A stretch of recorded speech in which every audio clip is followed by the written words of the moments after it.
26/11 की रात हेमंत करकरे को आखिर किसने गोली मारी थी? इस मामले की जांच सरकार को कराना चाहिए। जब विट्टीवर जैसा जिम्मेदार व्यक्ति किसी महत्वपूर्ण मुद्दे पर बोलता है तो सरकार को गहराई से जांच करने का साहस दिखाना चाहिए। यूबीटी नेता विनायक राउत ने सरकार से पूछा सवाल। वर्तमान सरकार के लिए केस दर्ज करना आसान है। सरकार की नीति है कि विरोधी पार्टियों पर अलग अलग तरह के अपराध दर्ज कर अपने जानवरों को खुला छोड़ दिया जाए। विनायक राउत ने विट्टीवर के खिलाफ दर्ज मामले पर प्रतिक्रिया देते हुए कहा कि जब विट्टीवर जैसा जिम्मेदार व्यक्ति किसी महत्वपूर्ण मुद्दे पर बोलता है तो सरकार को गहन जांच करने का साहस दिखाना चाहिए। पाकिस्तान के प्रधानमंत्री आपके पास निराश्रित होकर आएंगे, लेकिन उद्धव ठाकरे और शरद पवार हताशा स्वीकार नहीं करेंगे।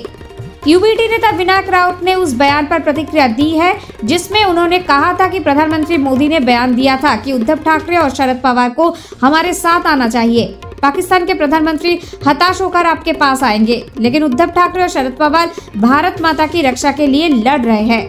वे हताशा स्वीकार नहीं करेंगे। उन्होंने दिखा दिया है कि स्वाभिमान क्या होता है। Bureau report, news UNI।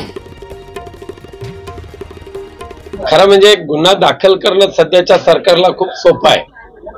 वेगवेगळ्या पद्धतीने अनेक प्रकारचे गुन्हे विरोधी पक्षाच्या मंडळींवर दाखल करायचे आणि स्वतःच्या हैवानांना मात्र मोकळं सोडायचं असं सध्या झालेलं आहे।